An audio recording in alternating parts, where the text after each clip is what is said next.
Hey everyone, I'm Derek. This is 11 After 9, and I am with one of my very, very good Porsche friends, Angelo Scuderi. I've known this man. He's like a brother from a different. Well, he's like my brother from a very Italian mother, Thank you. and I've known this guy for years and years and years. And he is the service director at Porsche of Nashua, and he is a Goldmeister Master Mechanic with Porsche, and so he's been the brain trust that I've relied on for, dude, I don't even know, maybe 20 years, Long time, 15 at years. least. Long time. And I'm just so happy that he was able to join me on 11 After 9, because not only is he an amazing mechanic and a wealth of knowledge, but he's become just a real true friend over the years. And he's funny as hell. And so I'm really happy to have him on. Angelo, welcome to my podcast. How you doing? Thank you for having me. Great. Yeah, man. Yeah. I am happy to have you because I feel like when you and I get together, it's like a podcast every time. So for those of you that don't know, I have a tendency of finding my way to the dealership if I'm driving by, and I'll pop in and I'll talk to my friends in the service department, and then Angelo's office I'll find myself in, and we end up talking forever. And I'm like, dude, we got to get on the podcast, and because Angelo is opinionated, but they're informed opinions. And they come from probably busting his knuckles on the underside of too many cars. And so what's really cool is I'm going to be asking you some questions, Angelo, Sure. that are gonna. I like to put myself in the shoes of a listener who's just buying a first Porsche, or maybe is looking at a certain model of Porsche, and you are uniquely qualified. So, anyways, that was a long preamble to welcome to the podcast, buddy. Thank you. I appreciate it. You're welcome. All right, I'm going to start off with a question for you that is probably going to lead to quite a discussion. So I reached out to a lot of the fans and the listeners of 11 After 9 and asked, what should I ask my buddy who is the big Porsche guy? And they said, first question, Angelo, daily driver myth. Which modern Porsche is actually the most reliable for someone putting on 10,000 plus miles a year? Now, we're talking any Porsche or we're talking sports car? Well, see, that's the thing, right? Because it's like, well, Cayman, dummy, or Panamera, or fill in the blank. All right, let's just go sports car, because we know that the SUVs and the sedans are great. So, sports car, I have two, really, and it's going to be a tough one. If you ask me what's the most reliable, bulletproof, headache-free Porsche, I'd Yeah, probably tell turn you the a key, it Cayman. starts. Yep. Cayman, hands down. Cayman? Cayman. Really? Now, All right. that's going to be a hot topic already, I'm sure, by saying that over a 911.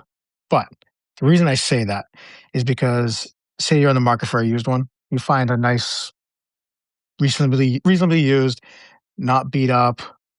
Caymans are cheaper than 911s, period. Yeah. So you can rip one of those.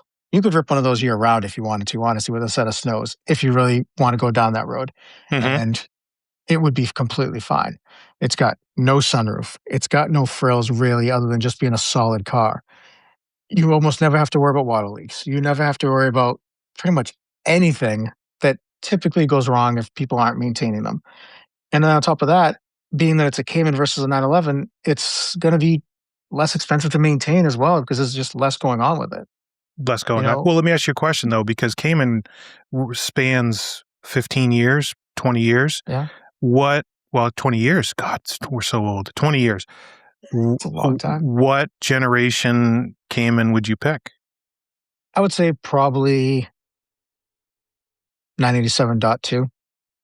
Really? Okay. So for those of you out there that don't know, the Cayman started in like 06, I think was the first year? 06, yeah, 06 was first year. That's a .1. And it was .1, basically same as a Boxster. Everything honestly identical, other than it's a hard top versus a soft top. Yeah. And really nothing different at all, other than that part of the body.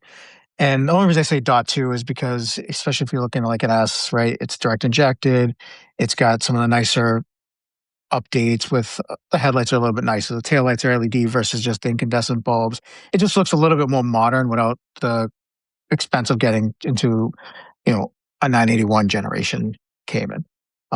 Do you think that the 981, which is from years like, say, 2012 and a half to 2016, Do you think that's a less reliable car, or it is it just like a size thing? I think it's I think it's a size thing, but I also think that there's for some reason the 987s definitely demand less money. So as far as just a cost factor and just enjoyment, you'd probably find one of those for better bang for the buck. A Uh, 981 would probably be a better car, but you're also adding, 15, 20 grand for I don't know if it's 15, 20 grand more of a car, you know? yeah, It's a great yeah. car, but and please don't get me wrong, they're honestly they're all great cars. When we're talking about good versus bad, we're looking at like 90 to 100% when it comes to like if it's good or not. I'm not saying a bad one's a 10% junk box. It's the Right. we're in a small window we're looking at right now. Yeah, these are all fantastic cars. Do Right. you feel like the 987 from '09 to '12, is it a better driver too for your daily driverness? It's just if you like that connected feel, if you like it's just a smaller feeling car when you're in it. It just Mhm. is. It's same as a 991 versus a 997. I mean, identical, right? The same thing. The car just grew. And if you like that smaller feeling sports car, it just feels smaller. And that's just, kind of and then again, I am opinionated on it. And do I like the newer ones? 100%.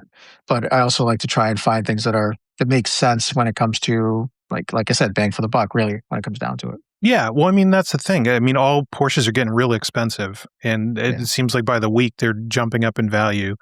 And you just picked a 15-year-old car that you'd still daily drive, which obviously speaks to the model and the brand, but that's pretty cool. You said you had two. What's the second car that you'd pick?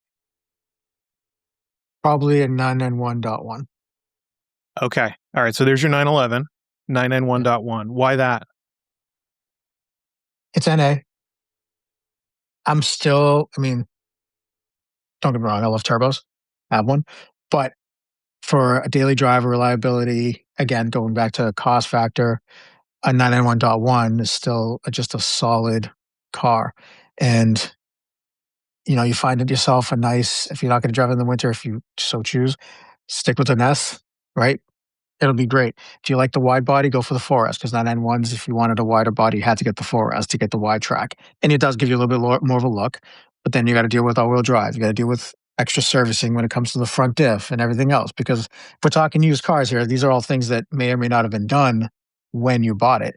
So you're going to have to do it, and that's going to increase the cost factor. And that's really so. If you found yourself a 991.1S, I mean, stick another cream puff of a car where it but now you jumped price by a lot going from that 987 or even 981 to a 991. So Like almost that's double. why it's hard. Yeah, right.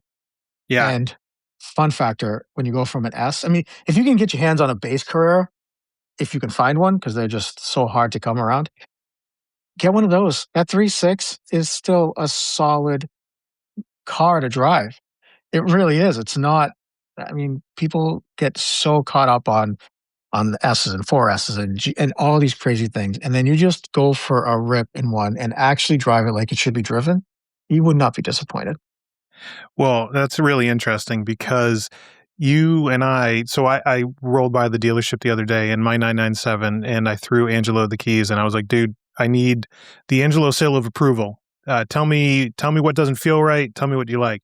And he took me for a ride. I definitely had a little more gray in my beard when I was done. And he drove that car, I mean, fantastically and extracted a lot more performance out of it than I have thus far. But what he was saying is, why do you need more than this? What was it? It's like 320 horse in that, maybe something On like that, that. I was right on 320. Yep. Yeah. So why do you need more than that if you can just Something absolutely like rip? that. You don't. You don't. You don't. You just don't. You don't. You don't. It's rapid, but um, you did say something I thought was really interesting. It's something I've touched on some of my videos. You said you have to drive it differently than an S. It's just the power band comes on a little later, right? So it definitely needs the RPMs to be up there. But once you get the feeling of how it's supposed to be driven, you just find yourself getting into that motion of how it should be, and it's great. I mean, that's So really what it comes down to. I completely jumped over what I'm sorry. I needed to ask you this. Angela, Yeah. what do you have in your garage right now that gives you your Porsche goodness? So I have a 79 930. That was my dream. That's why I got into this industry, because I fell in love with one of them, and then I said, okay, I gotta get one. So I just busted my tail until I could find one that didn't run, didn't shift, pretty much didn't do much of anything. It had a solid body, and that was my dream. You know, Yeah, you bought the car for a song. I mean, would you call it a basket case or would you just call it an absolute no, non-runner? no, it was just a non-runner. I mean, it really wasn't a basket case. Honestly, if it was kind of like that dream barn find, because it hadn't been abused, it hadn't been modified. I mean, it was everything about the car was original, so it was like it just really didn't get maintained or taken care of, and the previous owner honestly stopped driving it because second gear started to grind, and he didn't want to abuse the car anymore, so he just parked it, and it just sat. He For just parked it. That was it. That's it. That's it. In a carport. That was it. When I found it, it was brown. It wasn't even red. That's how So dirty it was. it was guards red, but it just looked like Yeah. rust. Yeah.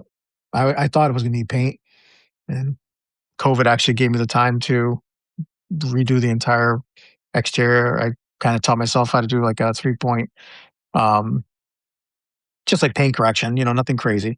And Yeah. just, we shut down for a month back then. And that was the time I took to do it. So that was it. So everything you saw Motor out, was all completely me. rebuilt the motor, right? Yep. Yeah. Took it down to the crank. Did a tasteful rebuild. Originally when I got the car, I wanted it to be this crazy. I wanted to make a 500-600 horsepower like monster car, Yeah. and as life happens, and I couldn't really build it as quick as I wanted to. My daughter came around, and at the same time, the value of them started going a little crazy from when I bought it. So I kind of stopped and said, you know what, I'm just going to build it back up tastefully, reliable, and just enjoy it. So So that was it. can I give you I don't know how to say this. Can I give you my opinion of 930s? Because I Yeah. had one. I had a 79 as well. Yeah. Um, Poster car. It was like a smoky gray. It was like something black. I don't know if it was anthracite or whatever. It was like a really cool, Mhm. like dark gray, on black. And I drove that car and I grew to not love it. And I'll tell you why. So it's a low compression motor. This was Porsche's go at adding turbocharged. So you have to have a lower compression motor, which means it doesn't have like a lot of get up and go when it's not on boost. Mm-mm. So around town with, your non-assisted steering, it wasn't like a very peppy car. You really had to kind of like push it to try to keep it in Okay. that almost on boost thing. So where I was living, I would drive it around and I'd be like, "Ugh, this thing is just like, it's kind of a bus because it was hard to turn and it was slow. It's a And little then, heavier, right? So it was slower off the line. oh yeah, Yep. no, I'm gonna crap on your car some more. Hang on, wait a minute, Good. here it comes. So wait, so then the brilliance of this car was your on ramps. So in where I was living in Massachusetts, you get on the on ramp. I had a 4-speed car, which you do as well, Mhm. and you'd lay into the gas, and that thing, classic And light you just wait. switch. Yeah, oh yeah, well yeah, bury your foot, 1,000, 1,000. And so then it just like takes off, right? And it's just like, and then you shift into second, and you're just like, all of a sudden you start passing all the cars on the highway, and you're still on the on ramp, and you look down, and what's second good for, like 70, Oh 80, gosh, maybe yeah, yeah, at pretty least, close to. right? Yeah. Yeah. Then you slam it into third, and if you got pulled over by the Massachusetts Staties, you were probably going to jail. You were losing your car, and so you quickly shifted into fourth, and then the revs Which, drop down br- and then you get in the middle lane and you're driving a Honda Accord with heavy steering. And then I think we're done here. I think we're done talking. wait, no, I want to tell you how else No, your car's a piece of crap. Wait a minute. No, I'm just kidding. No, so no, you're 100% on that. so here's the thing. And I always talk about this on the podcast and on the YouTube channel. I always talk about use case, right? I always talk about like, what's your use case? I'm grateful to the 930 because it told me the kind of driver that I wanted to be in terms of what made me happy. I'm not a straight line speed guy. I'm not a 0 to 60 guy. I'm a back roads, high RPM, really work the car type of driver. And I didn't find like the 930 was that. And it killed me because I would stare at that car, dude, for like a half an hour at a time and just marvel at its beauty. But am I off base on this? No, not at all. Which is why I said I did a very tasteful upgrades to it to make it a more of a driver's car. I don't think you never got to drive it, did you? Well, not yet, but you're still Yeah, my you're gonna have to friend. drive. You're gonna have to Yeah. drive it. So I did very tasteful things to it, right? So first and foremost, one of the most like common things on those to fail, especially from sitting around, are head studs. They actually would snap, and it was a really bizarre thing that Porsche did back in the day. They they used dissimilar metals for the head studs on the intake side versus the exhaust side because they knew the temperatures would heat up differently. So they Oh, tried so to use talk about different that. Talk metals. about just explain what the expansion rates, like what that means. So basically, because the exhaust side is going to be heating up a lot faster and hotter than the intake side, they used a different type of metal on the studs, and they were trying to make it so there was a linear growth of expansion on the motor as it warms up, right? Just like everyone tells you, you always let it warm up because I think actually I think it might have been your last episode with the whole bore scoring thing. I mean, that, people don't realize that they fire up a car and then they start revving it and they don't realize that they are destroying their motor because nothing is warmed up. Everything's still super tight. And there's your problem, but they all want to hear Scraping. Scraping. it's just scraping. I mean, not to get crazy, but F1 cars have a heater that warms up the entire motor. Because if they don't, they won't even fire up. They're almost locked solid. They won't even turn on. The tolerances are so tight. They're so tight that they actually have to warm the motor up with the oil to get it to turn over to fire up. Otherwise, it won't even fire up. So just to that's obviously the extreme. We're talking F1 cars, but sure. I mean, same idea, right? Our tolerances are pretty ridiculous. And, that goes back to that. So anyway, the whole thing with the studs was that they would break. It was super common on turbos because they specifically did it on those because of all the heat with the turbocharging. So I went crazy with ARP hardware. I did ARP studs all the way around. I did ARP rod bolts. I ended up I couldn't get new pistons for it. And at the time I didn't have the money to do like a Mahle 3.4 conversion on it. So I ended up finding a company in Germany that would actually make the pistons for me because I couldn't get them from Porsche anymore. They basically discontinued everything. So I ended up doing that. And then I had the cam sent out and had them reground to 964 spec because one of the biggest problems with the 930 was it was filthy. It threw emissions out the tailpipe and it didn't care. It just wasn't a thing. So can I tell you something?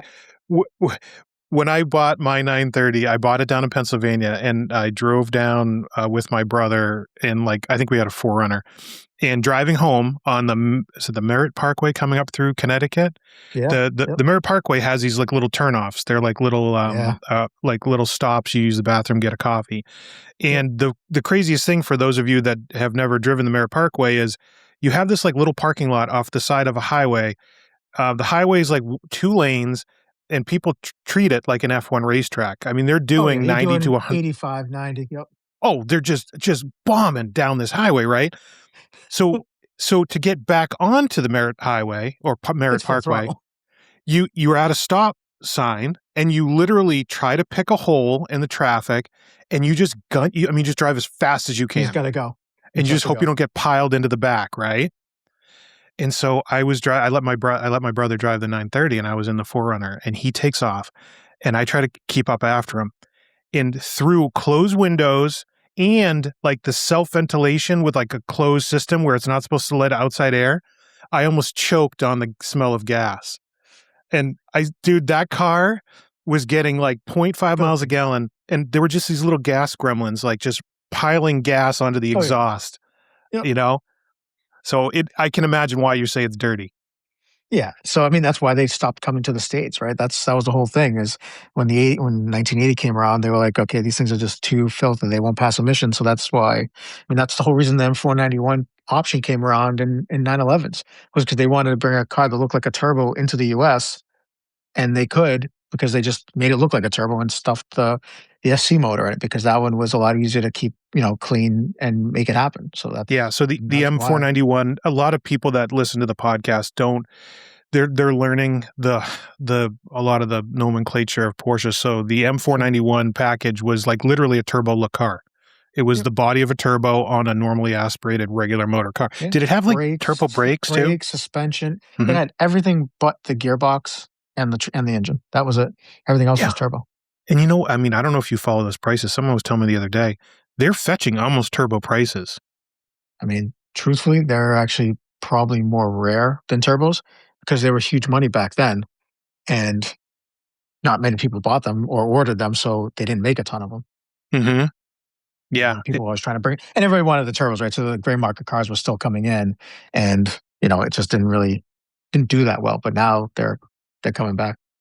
So you reworked the engine, you made it a little bit more lively, you Yep. So put I in did new that with the cams. cams, and then the last thing I did was I ended up switching out the turbo, and I did a ball bearing Garrett turbo, so that it just, I mean, with that along with the exhaust, which was, this guy is amazing.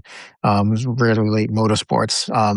Custom built him to whatever you want to do, and he knew Porsche. He knows Porsches like unbelievably. So I told him, I said, this is what I'm expecting to get. I said, max is probably about 400 horse if I can get there, crank.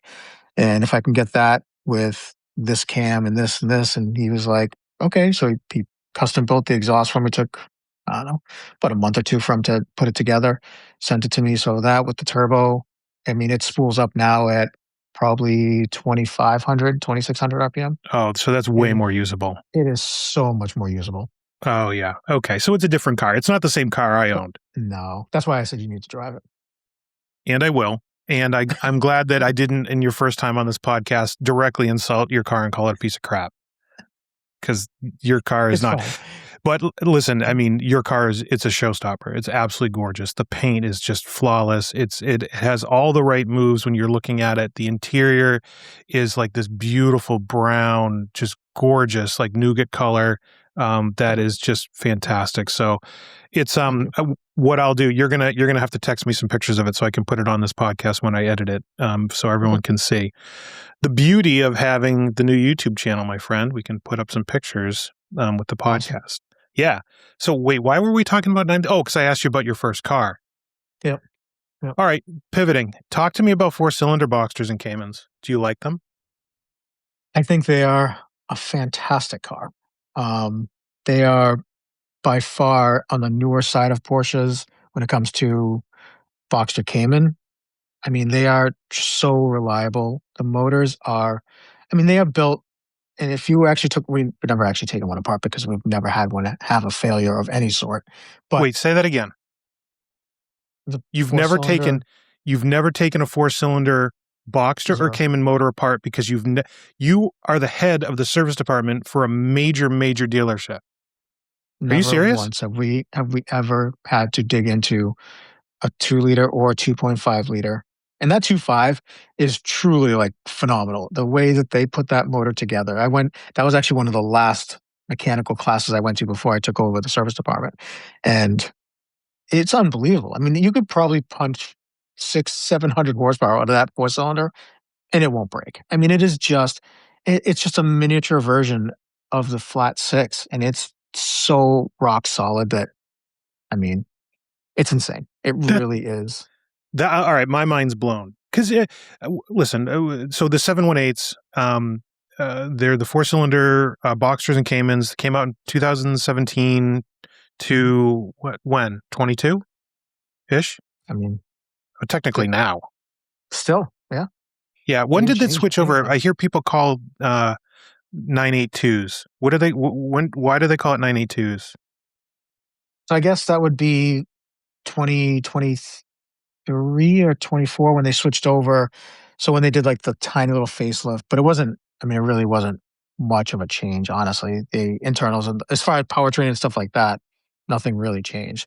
All they really did was they added the GTS version and had the 4 liter available to it. Because prior, the GTS was still the 2.5 with just a little extra horsepower. Turbocharged 4. People, yeah, and people they just did not want to accept it, it's just really unfortunate because I got to tell you, if you actually drove those, and now they're plenty well out of warranty, and if you put a tune in them, forget it. I mean, forget it. You'll have 400, 420 horse out of that little car, and it will run circles around so many cars. But they just get fixated on the sound. It's not it's 100% Porsche motor. And I mean, the 2.5 even has variable vane turbo geometry. Like, it's bizarre how good they put that thing together. And I'm telling you, we've never, truthfully, never taken one apart down to anything other than, a fuel pump here or maybe a water pump. Simple things that are, on the external parts of the motor that fail on any car. So a lot of it people is trashed, so people listening, a lot of people trashed that generation of box train Cayman because it has a 4-cylinder motor. there's a four cylinder. It does sound Subaru-ish. But if you can hear past that, I've had the pleasure of borrowing a couple cars from your dealership and test driving them for videos. I think I have a base 718 video that's going to be coming out in a couple weeks, and is it as a stick? It's like a lot of fun to drive, and that's the base. I would imagine a PDK with the Variovane technology on the turbos has got to be a blast. It's a ripper. An S with a PDK. I'm always old school with the manuals. Don't get me wrong, but when you start getting into this kind of tech, I mean, it's a PDK on a turbocharged car. I mean, not to go into American cars, but everyone always lost their minds because Grand Nationals with these rocket ships used to rip down the quarter mile, right? Right? And Yeah. why? Why? It had a 3.8 liter with a turbocharger that did the same thing a 930 did. It didn't spool up for days, but it was stuck to this god awful automatic transmission that did one thing: hold the boost because you're not letting off the throttle. And Yep. the thing was a rocket ship down the road. And think about it, right? PDK, you're on the throttle, that thing's throwing boost, you're staying on the throttle, and it's just going to keep pushing. That's Yeah, why it's so because much faster. your gear changes, you're not losing RPMs, and so you're just staying in that awesome power band that the turbo's working for you. Even 996s, when they came out and they started advertising 996 turbos, all the 0 to 60 times were all done with the automatic because the automatic was No. faster in a 0 to 60 time than the stick. Even with the old Slushbox autos, those were the That numbers? 5-speed, 0 to 60 will 100% beat out a stick because you're doing the same thing, right? So it's staying in boost and it just keeps pushing. Yeah. It's makes you cry a little inside because you're like, with an automatic, but it did. It did. And that's why they stopped making it even an option. They just said, "To hell with it. We're done with manuals on all of our cars because you're not a better driver than our automatics. We're German. We know how to make these things shift. We'll make the car faster if we make it an automatic, and you guys can't control it." And that's why they did it. You do not get manuals, you do not get cup holders. We are German. Is that it? Is it I don't want you to like get in trouble here, but we're just imagining because all the different brands are going away from their manual heritage. And Porsche did in the early 2000 teens. Their GT3s went all automatic with the PDK. And then the 911R came out in the mid 2000 teens, and everyone just lost their mind that Porsche came back out with a stick. And then Porsche realized, oh crap, the American public, the worldwide public for Porsche fans, they want to drive a stick. They want that connectiveness to the car. And so then we saw them come back into normal production line cars. And we enjoyed this like resurgence, this renaissance of manual cars for Porsche that has taken us into the 2020s. But now we're starting to see it again, where they're restricting it to only special models, and you can't get a manual at all, right? For a normal base or an S or a GTS? So I believe currently, GTS, forget it with the hybrid. That's just not happening. No way. But I think right now the only way you can get a stick is if you do a 911T or GT3, regular GT3 or GT3 Touring. I think those are the only three models currently that you can get as a stick. And don't quote me on that because it's always changing. But I think as of right now, that's all you have for options if you wanted to get a manual. I think you're right, dude. I think you're right because I remember with this new generation of the 992.2s that everyone was holding out hope. The bases came out as PDK only, and then they were like, oh, well, maybe the S's. Maybe they're going to save this tech for the S, and then they didn't. Here's the thing. People don't look for it anymore either. They don't ask for it. As much as everyone says it, the enthusiast that wants to drive it with a manual is by far smaller, in my opinion, than the ones that just want the car. And they get automatics. They get PDKs. All right. Now I'm getting fired up because I'm going to punch my desk. Dude, like this is the problem, that it's the secondary buyers of Porsche that, well, I'm going to insult the first line buyers that they're not enthusiasts. That's not, I can't say that because that's 100% not true. But like you just said, they're looking for PDKs because they want the car, they want the newest, they want the fastest, they want the greatest. And then it goes down to the second line people and they want the stick because they are drivers that want that connectedness to the car. Yeah. And it's just drying up. It's no longer available. And it's like, what do you do? And Porsche has to understand that, right? Like, Yeah. how can they do that? How can they say, well, you know what? I know we've had a heritage for, 70 plus years of having a stick, but we're just going to do away with it because, Ferrari did it and it was fine. Didn't change anything with them, did it? No, except that there's rumors of, they're going to come out with like a crazy supercar and make it a stick because they know that people are going to pay huge money, kind of like that 911R thing, and come out with a stick. And which all 911Rs is a touring. That's right. Really, it's a touring. It's a touring. It's just it's a Gen 1 touring, right? Yeah. Do you think it's more special than the GT3? Is there anything about it that's more special, or is it really just a touring? I mean, full disclosure, I've never actually, other than seeing one when I went to one of my training sessions in Atlanta, I've never actually even had the opportunity to drive one. Looks wise, yeah, they look a little more unique. They all had the dual stripes going down the hood. I mean, I don't think you had an option to not get that. I don't know if it's any more special than a touring. It's probably, I mean, it's a pretty car. Don't get me wrong, but I don't know if there's this like. I think it's the rarity of it that makes it special. The more than anything. It's the rarity. Yeah. Yep. And the fact that they were flipping for so crazily over market, way over MSRP. Over. And then people were flipping them for twice that. And then Porsche goes, and I do appreciate that Porsche did that. They were like, oh yeah, you sons of bitches. Well, we're going to come out with the exact same car and then anyone can buy it. And it did. It crapped the market out for a long time before it came back. Right. Now, and like I said, it changed it because they saw how many they started making of the Tourings and all these, and like, okay, the ARC started going back up in value, right? Because they're still much more rare than a Touring would be. Yeah. I agree. All right, so Porsche 718s, the 4-cylinder Boxsters and Caymans are the unsung heroes of I think so. the mid-engine cars. And you can get like 400 horsepower out of this little car, which is awesome. All right, you ready for 350, right? It's 350 stock on an S. Yeah, and that's what's a tune on that?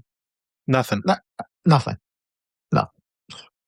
Yeah, dude, can you remember? I remember when the Subaru WRX STI came out, and they were pushing 100 horsepower per cylinder, and we were like, "Oh my God, this is if God came out of the sky and touched the chassis of a car." Can you imagine a 4-cylinder? Like what? Right? And now it's like commonplace. It's like, you want 500 horse out of your 4-cylinder? Go for it. It's all good. Yeah. All right, you ready for another listener question? Sure. I'm going to find a good one. All right, this is a fun question. Someone asked, "What's the worst spec car you've ever seen?" Do you have something in your mind that came into your shop that you looked at this and you were like, "What the hell were they thinking?" So I'm dating myself, so no funny jokes. But we had a 996. I don't know how this man even got this thing to be built, but it was in speed yellow. It was a cab, black roof, and the entire interior. And I apologize, I don't recall the color or the name of the green, but the entire interior was green. And I'm not talking like a nice, deep, like hunter green. It was pea green. And I mean everything. The seats, the dash, the door panels, everything was green. And it was a 9.6, which did not. It looked like a Cabbage Patch Kid throwing up. That was probably the silliest thing I think I've ever seen as far as builds. I mean, that's gross. Yeah. It was gross, yeah. Yeah. We didn't build it, thank God. I don't know where it came from, but it came in for service, and that was like, wow, this is so ugly and unique. I like it, but it's ugly. It's ugly. You do hear those stories, though, where like someone with a ton of money comes in and they just throw up on the parts catalog and throw up on the option catalog, and the car gets delivered and it's in a completely unsellable spec, and then the Mhm. person flakes on delivery, and they don't pick it up, and the dealer is just they're holding this thing that they can't possibly turn over. I mean, when they start doing these crazy builds, I know at least our dealership will typically say, "Listen, if you want to build this, you might have to leave some money with us that you're not going to get back, just in case, because you might get the car and go, well, what did I do?' And it's like, yeah, you did it. That's right. This is yours now." Exactly. It's called an insurance policy. It sure is. Dude, for real. All right, give me a common mod you see that actually hurts longevity of a car. Can you think of a mod a lot of people do that actually hurts the car? Being in a dealership setting, we don't really see a lot of modifications. Probably the most common is the fact, and this is not a jab, but the customer doing it themselves, whatever it might be. That's usually that's usually the bigger problem than the modification itself, is Du- the Dude, person or whoever did the work. why are you looking at me like directly in the eyes when you say I'm that, not Angelo? Why are you doing It's that? just I can't tell you how many times you get the car and all of a sudden it's like, "Oh, the cylinder's damaged." Well, that's weird. Then you start getting into it and it's like, "Oh, so you put your own cold air intake that's sucking hot air in from the motor because there was no baffles and you didn't actually tighten the boot down and now there's dirt getting sucked into the motor." Like Oh, that kind of yeah, that's the yeah, kind of stuff. yeah, Or yeah. something gets done and they leave it unplugged and now the thing overheats because the fan didn't work, or that kind of stuff. But we don't see a lot of stuff that's modified. Truly, we don't. I mean, outside of maybe someone flashing a tune and then flashing it back before they send it into you. Can you track Which that? Like if someone does that, can you read the ECU and see that it was flashed? So the thing with those, right, is and they're getting really good. I'll tell you what, some of these companies are getting really good. The easiest way to usually tell that that's happened is, one, readiness code is usually not set, but the car is not in for any problems. Why would it not be set, right? So all the normal parameters to make sure that the O2s are working and this is working or whatever's working. The other thing is they'll do that, right? But they also put some type of exhaust system out that has no catalytic converters. Well, if there's no cats, those O2 sensors are definitely going to tell you the cats are bad because it doesn't see them. Yet there's no check engine light. That's usually another indicator of, hey, Oh, and honestly, it's up to them that they choose to do that. That's on them. That has nothing to do with us. Um, that's probably that. And then the other way is the the newer cars have a little bit way of doing it, but up to say 991, I would say even .2 991s, the DME has like a ticker on how many times it's been flashed. So you can see the flashes. You don't know why. So it could have been another dealer that may have done a flash. But if it's all under warranty and you look at it, you can see the paper trail of a car getting a DME flash if it needed for like a software update, normal stuff, and you'll see the ticker count up. And then if you see zero, that's usually another sign because it's like, well, how would it be zero? There should be at least a one. So there's different things, and different models have different numbers. So it's but the biggest one that usually no one ever realizes, and I tell customers all the time, I said, you can do everything you want. When the car blows up because of a tune, it records like a timestamp and it does like basically a data log. And they know that a turbo pushes out 600 Newton meters of torque, let's just say, right? If it threw a fault for a misfire and it's pushing 700 Newton meters of torque, that's impossible to be done on a stock DME flash. gotcha. So All right. you know that that's what did it.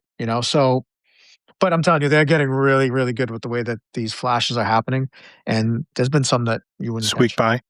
Yeah. Yeah. Yep. Yep. Which I can I'm not see that. against it.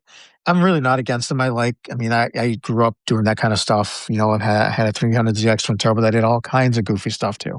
And I liked it. But the only reason I don't like it is and honestly, we have such a great customer base that they are very forthcoming with information. So, it's a good thing, but it's just a problem with warranty because at the end of the day, if we decide that we can do a repair on it under warranty and it's something that shouldn't have been, they can Right. leave with their car and now I'm stuck with the problem.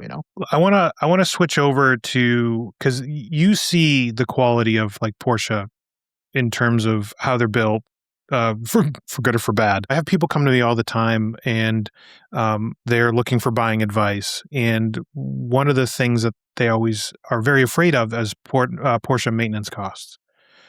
Sure. And do you, in your experience, because I know it crosses amongst many brands, do you feel like Porsche is actually more expensive to keep on the road than like a high-end BMW or a Mercedes over the course of time?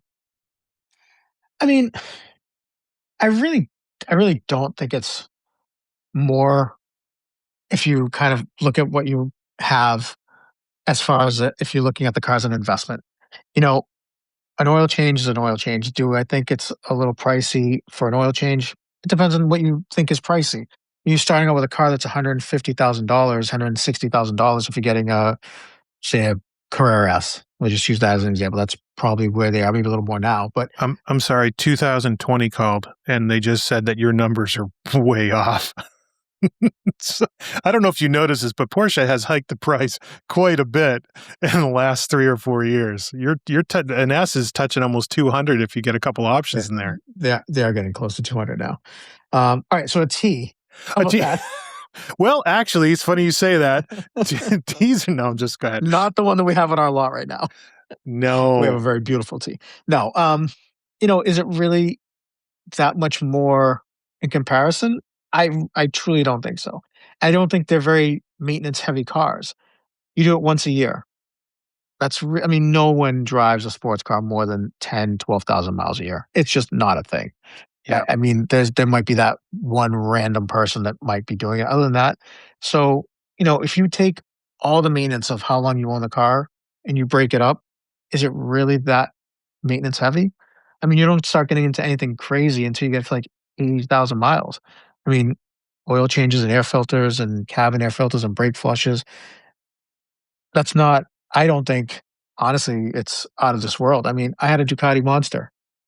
I needed to get the time belt done, and I was going to buy the tools to do it because I can. And then I started seeing the cost of the tools, and I said, you know what? I'm just going to bring it to the dealer. You just have them do it. It was almost $1,200 for a timing belt on my bike. $1,200. So I'm like, wait a minute. I'm like, this is a street bike. The bike cost me, I think when I bought it used.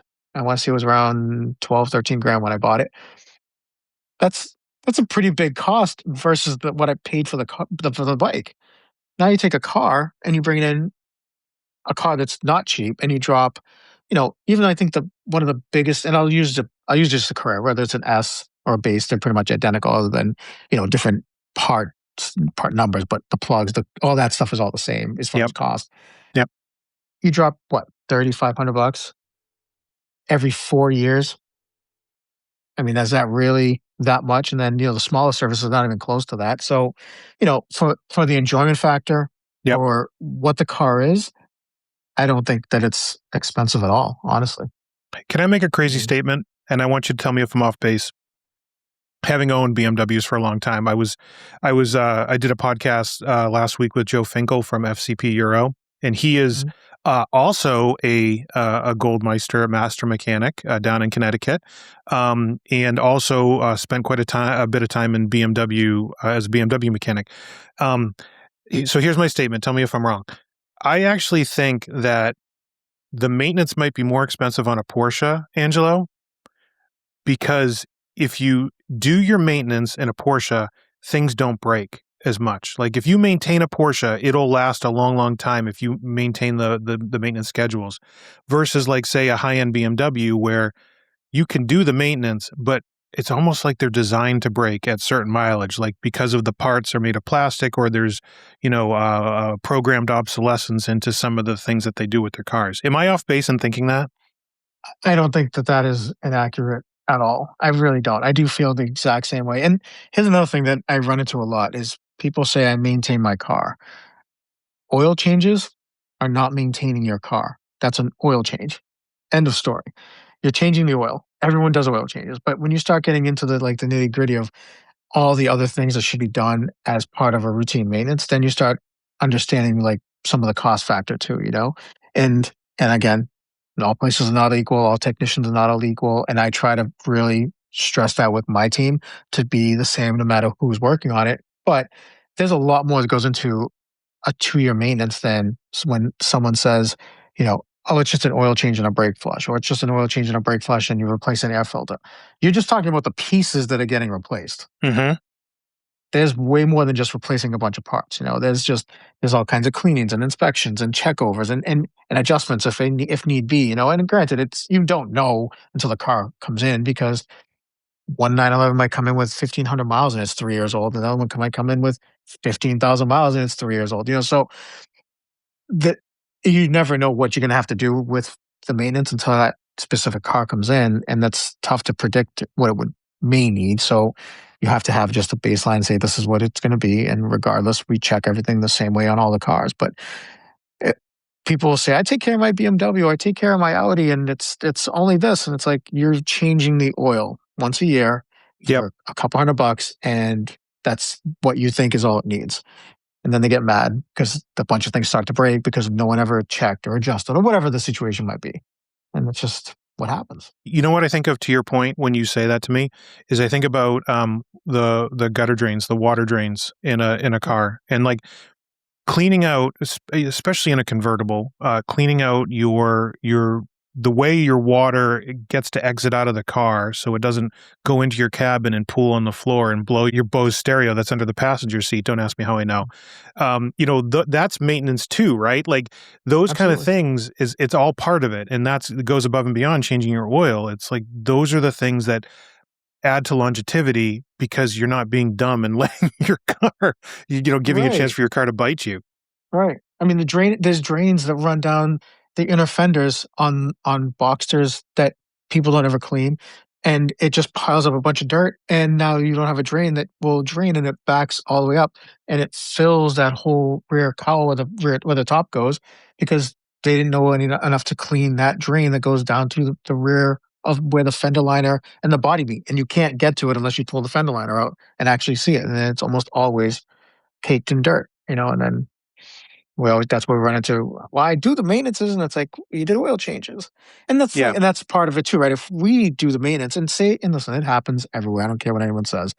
Things get missed. Something something happens, whatever it may be. Then at least you have the backup of saying, "Hey, I've been coming here. Shouldn't have been done. Yeah, we take care of it." So there's always that.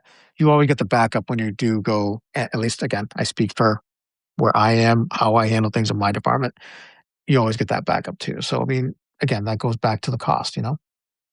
Now that we've scared, this is a big Boxster channel. Big Boxster Cayman channel, that we scared the crap out of people. They're all going to look up, how do I clean my drains? Do you use like a wire? How do you clean your drains? You just push a wire down there?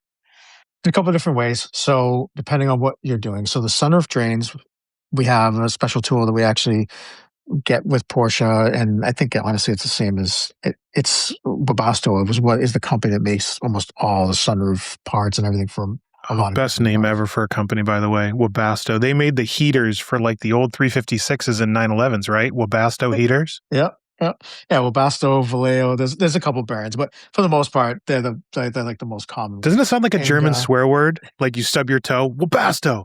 oh, Right. so, Webasto. Son of a but Webasto. yeah, so it's a special tool you just run down, and it's a little bristle brush thing, and you just kind of push it all the way through. There's even a mod that we do. It's not our idea. It was something that Porsche even said to do, but they're so fixated on the drains on their cars and thinking that critters or spiders or something going to go up the drain tubes and clog them, that they put these little end flaps on, which if most people that love their cars don't drive them in the rain or anything, these little flaps get stuck. So now they don't ever exit out. So they tell you to actually snip the end of it. So no matter what, there's always still a way of water to egress out of it. And there So are there's all the little drains. things that, Yeah. yeah. And there's drains on coupes too, everyone. So it's not just if you're a convertible lover. You gotta. The only car that doesn't have a drain is back to my first answer was a Cayman. There's nothing to drain. There's nothing to drain. Oh, it Other really than is the perfect car, Angelo. no drains. All right. Other than the front cowl, but whatever. That every car has that. So Um, we are coming up on an hour, which is about where people do their commuting. So we're not going to go much longer. I do have one more question for you. A couple weeks back, I did an interview with Blackstone Labs, the folks that test oil for contaminants, and they usually they have big sample sets based on the cars, and they can tell which models and which engines are prone to bore score. Because they can pick up those particulates in the oil, and so they know. And so Joe Adams from Blackstone said is he went through 996, 997, 991 motors, and again, sample size of thousands, and gave me the percentage rates of failure due to bore score. And I'm gonna just give you round numbers that pretty much the 996, 997.1 motors, which are known for bore score, 8 out of 10, 9 out of 10 bore score and explode and somehow punch your mom in the face. Those motors, believe it or not, had a 3% give or take failure rate due to bore score. And then the 997.2s, those were I believe in the twos, and the 991s were under 1%. And I could be off, but let's just say that pretty much everything is under 3.5%, whether it's a base or an S. Does that sound crazy to you? I, you know, I can only tell you what I see at our store as far as a sample goes. And the amount of cars that have ever gone, and I say sports cars, we'll leave it at that right now, that go through that I've had an issue with bore scoring is so small that, I mean, even 3% sounds on the higher side. And that's, again, you know, back to what I said, it's how you operate the car, culture. This typically I never actually saw with the older generation of vehicle owners because they had much different mindset on how a car should be warmed up and handled when it's warming up versus when it's cold. So I'm not surprised by that. I'm really not. Stay away from those forums, dude, right? It's such an evil thing when you start going down that rabbit hole. It's insane. People really get so fixated. I mean, we could have an entire discussion about over revs, okay? And that is the most obnoxious thing to go down that everyone always brings up. And it's just, don't get so fixated on it because all you do is think about that, whether it's the bore scoring or it's this over rev thing, or, you got to go back to just enjoying the car. And I get it, right? It's not like you're buying a Toyota Corolla for $5,000 that if it breaks, who cares, right? I get it. It's a huge investment that you're getting into, but you only ever see the bad ones. People only ever talk about the bad ones. Right. And that's the problem. So the takeaway from today's discussion, Angelo, is that everyone has to go out and buy a 718 because they're the most reliable cars ever. They are designed to be perfect. Dude, if you asked me what my favorite car would be if I ever had to have just one, it would probably be a .1 GT3 Touring. A .1 GT3 Touring stick? Well, you could get it. Oh, it only came in the stick? In .1s, yeah. In the .1s. Only get it in a stick. And then .2s when they decided to give you the option for PDK. So you would get yourself an early .1 GT3 Touring with a stick. What would the color be? I mean, I'd probably stop to get guards red. Nope, that's the wrong answer. Nope. The only right answer is that beautiful hunter green with the peanut butter interior. That's the only color you can get in that car that's acceptable in this podcast. Fine. Dude, Guards Red's hot, and Guards Red has come back in a huge way. I mean, it was out of favor for a long time, and I feel like in the last 10 years, it has hit really hard. Everyone's about it. I don't know, something about a red Porsche, you just can't go wrong with it. It's faster. It's definitely faster. It's definitely faster. That's actually scientific. Angelo, thank you for wasting an hour with me. It has been a blast. I'm excited to have you on again. You're just the man, brother. Great. I really appreciate it. Dude. It was a great time. More times to be had. And everyone out there, thank you so much for following along. And we'll see you next Tuesday.